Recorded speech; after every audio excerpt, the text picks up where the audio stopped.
我们在一起2年了，感情一直很好。可是领证后，我让他举办婚礼也不举办，我想生孩子他也不让，还想去北上广工作。我现在没有经济条件举办婚礼，我想去大城市打拼，给他更好的未来。我为他付出特别多，他为什么就不能理解我的良苦用心呢？有请这对夫妻，有请。吴先生25岁，来自长沙待业；袁女士26岁，来自长沙临床研究员。欢迎两位哈！你们这结婚多久啊？2个月啊？2个月。你怎么一脸愁云惨雾的？你也是要问他心里有没有你是吗？不是。那为啥来呀？他觉得我不给他办婚礼，说我不想跟他在一起。这不结婚了吗？是啊，领结婚证了。对，领了证，但是没办婚礼。我又不是不给他办婚礼，我是因为现在没有钱，我想去打拼打拼，赚点钱再回来给他办婚礼。可是我着急办婚礼啊，然后我也说了，我们这边出钱办婚礼，他也不答应。哦，娘家出钱办婚礼，他也不答应。对。那让他家给我出钱办婚礼，在他家里面就一辈子抬不起头啊！他爸妈本来就看不上我。这个除了办婚礼之外就没别的事儿了，对不对？还有就是我想说办完婚礼之后就生孩子嘛。现在办婚礼的钱都没有，哪里还有钱来生孩子嘛？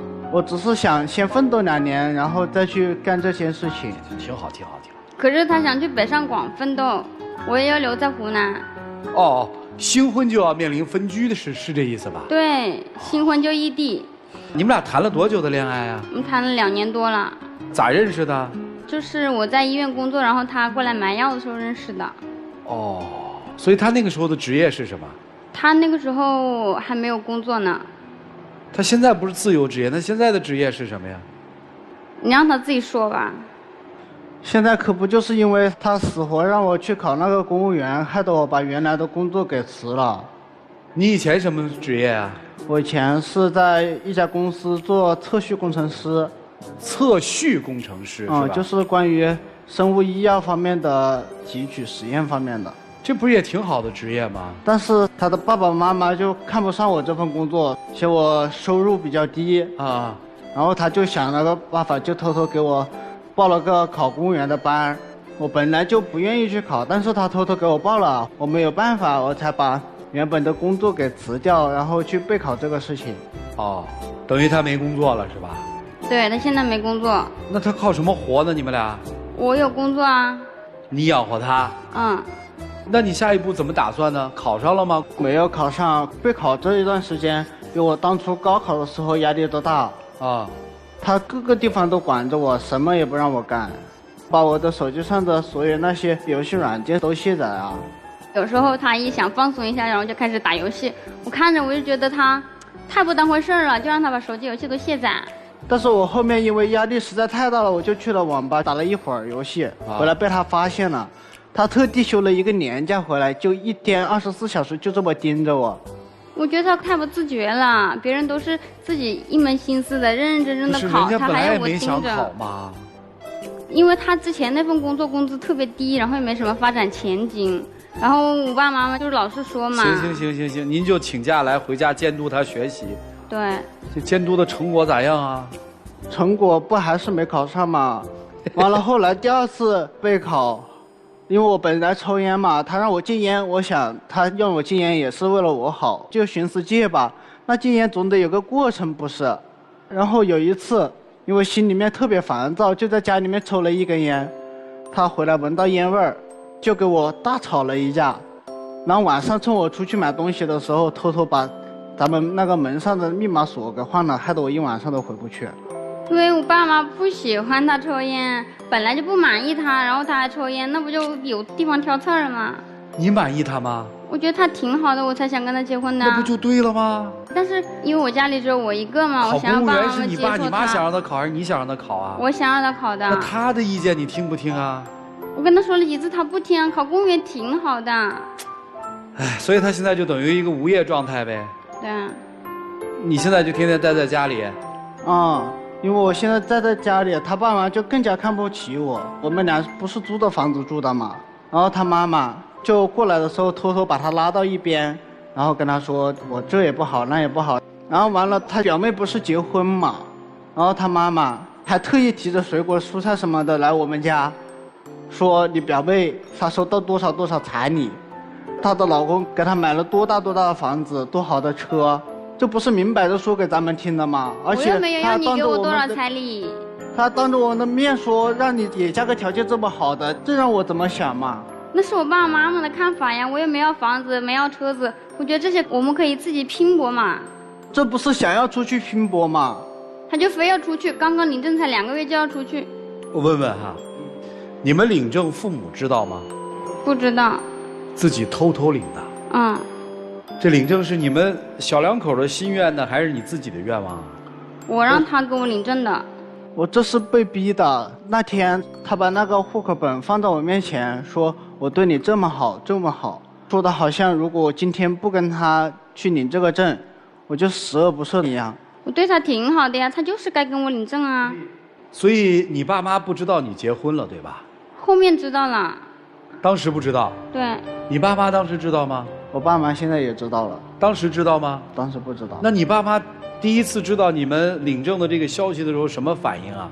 我爸爸妈妈开始就不高兴嘛，因为本来就不是特别满意他。但是既然都领了证，那就说那就把婚礼办了吧，证都领了，总不能离掉啊。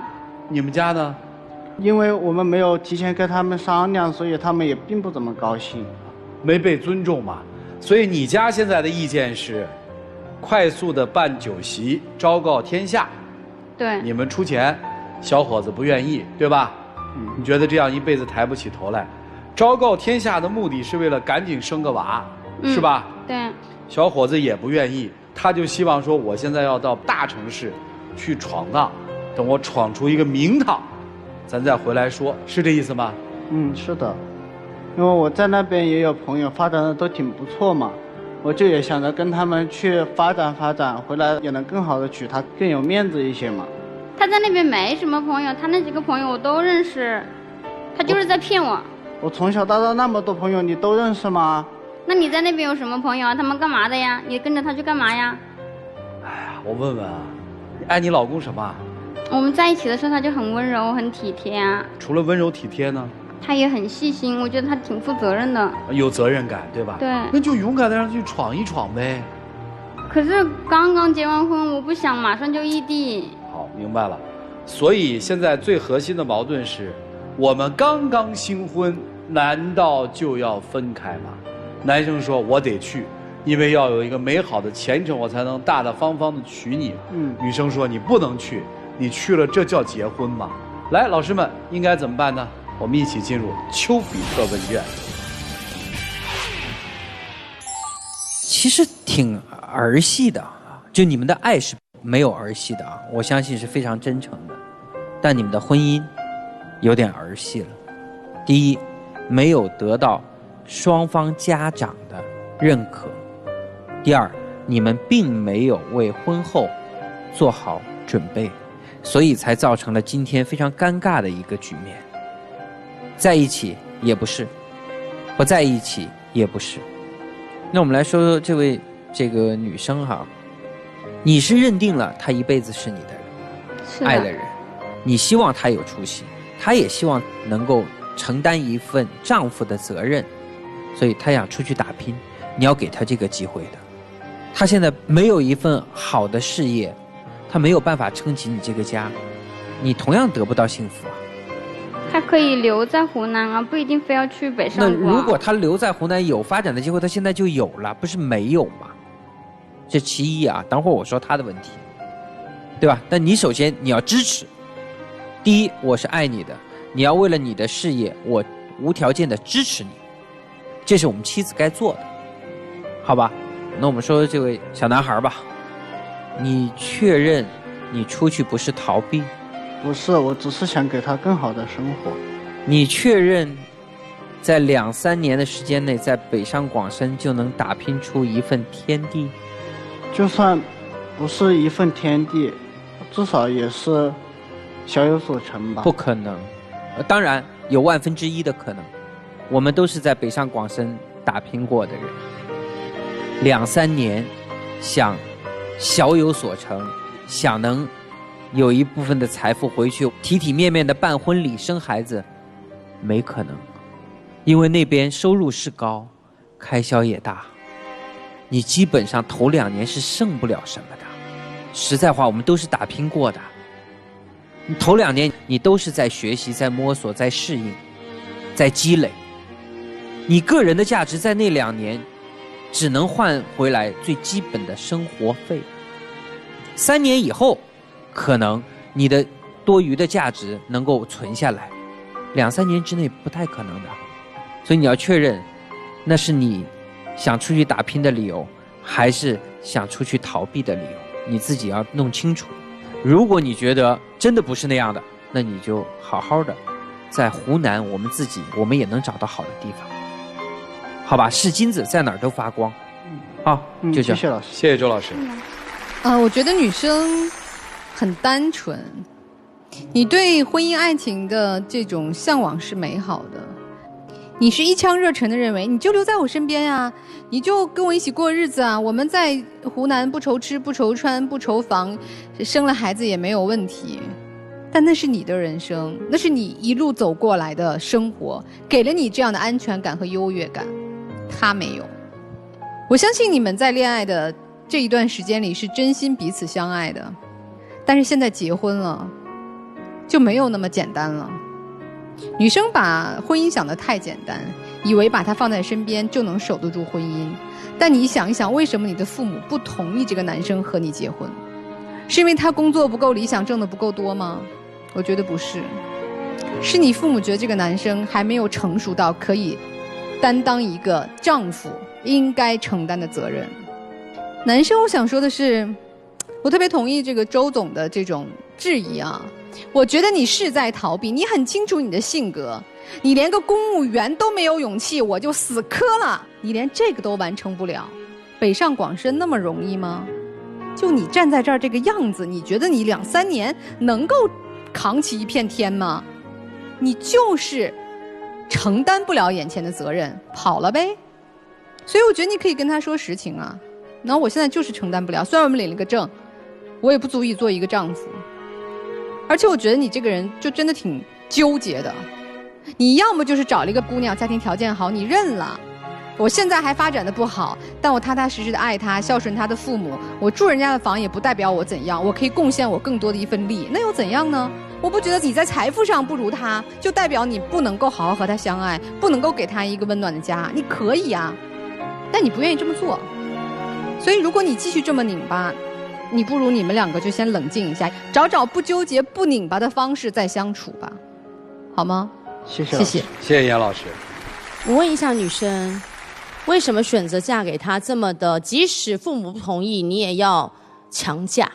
我觉得他就是相处起来，我觉得是那个对的人。那么你口中这个所谓对的人，到底哪里对啊？你能讲一个他最大的优点，让你非他不嫁？可能是一种感觉吧，就是相处起来特别的舒服。你有没有考虑过，嫁一个老公就跟着他走天涯呀？我不可能去那边跟他一起。为什么？因为我在长沙都挺好的呀，我也有稳定的工作。我去那边的话，人生地不熟的，有种无依无靠的感觉。你知道为什么我们觉得你们太儿戏吗？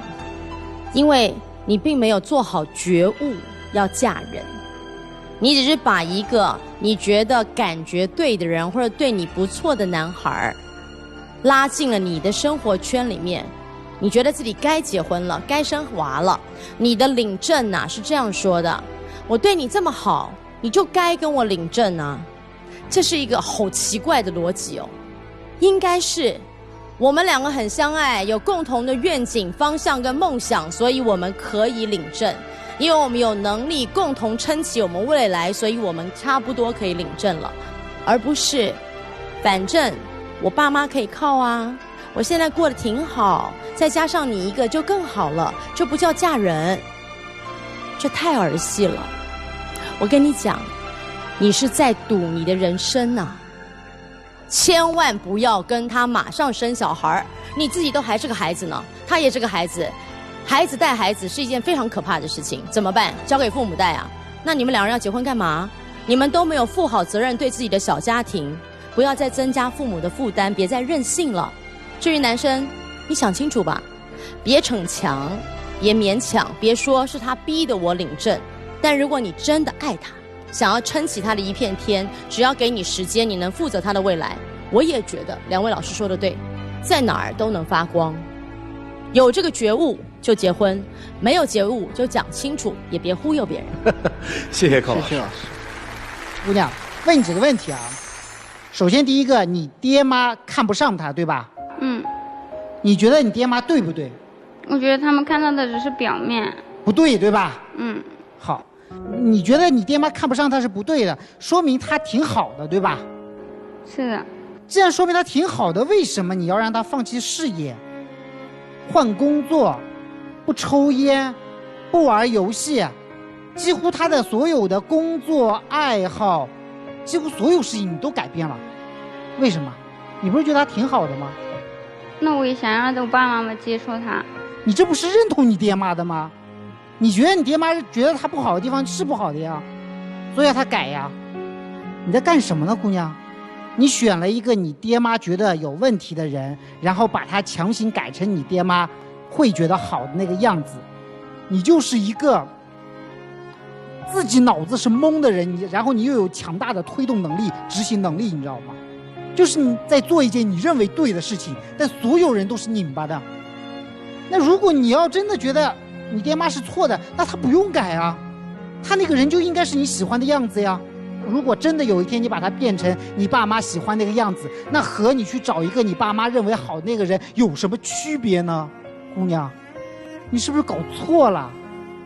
很多年轻人就错在这个地方，他一直以为我爱上了这个人，然后我爸妈不同意，所以我努力要嫁给他，但最后要去把他改变。你知道吗？你的整个审美观和价值观和你爹妈一模一样，你只是爱上了这个男人喜欢你而已，就是你爱上了这个男人对你的好吗？你刚才说的所有东西，他细心，他对我温柔，全都是这个男人对你的好，除此以外你没有爱上这个男人的任何东西，因为其他剩下的东西都要改。你真的是爱这个人吗？还是爱上这个人对你的好？周老师一句话就给你们戳破了，我跟你说，他就是跑嘛。我的天，你别问他那个朋友是谁了，他也再不跑垮了，他现在已经垮了，你还要让你们家出钱办婚礼，不就是上门女婿的意思吗？他不跑，你呀勇敢一点，你呀对人温柔一点，对爹妈对他都温柔一点。我觉得还年轻，大有修正的机会，千万不要因为我选了，所以要错也得一直错下去。人生不纠结，要不然你认，要不然你认。如果你们俩都不认，不如就分开。所谓你认是什么？就在当地按照他的想法，该办席的办席，该生孩的生孩，你认了，你这辈子就是这样了。要不然你认，你选的老公，你觉得他有能力，你就放心让他去北上广闯，总得有一个人认嘛。冷静一些，像男人一样说出自己真实的想法，别在那儿犹犹豫豫的说假话了，好吗？一起进入真情60秒。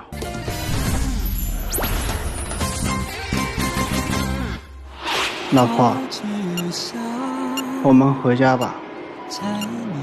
我想再多考几次。如果你实在不想考的话，你就去做你喜欢的工作吧。如果公务员这个工作你和你爸妈都特别喜欢的话，我愿意为了你多去努力几次。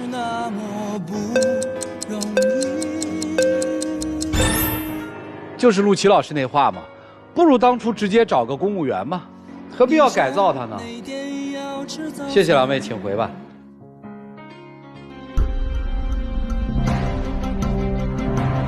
请关门。电视机前的观众朋友，我们节目组的唯一官方报名热线是0222360631，有情感困惑的观众朋友可以来电报名，不收取任何的费用，小心被骗。来看结果，请开门。精彩节目稍后继续。精彩节目马上开始。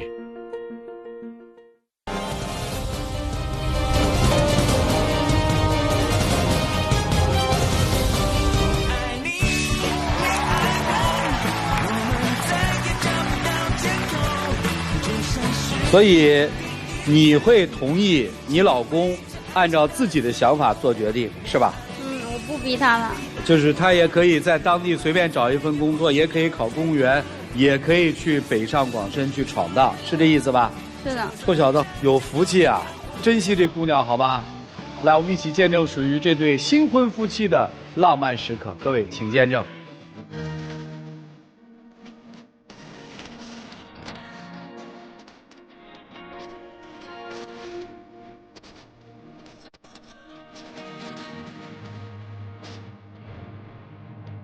怎么样呢？祝你们幸福，谢谢，请回。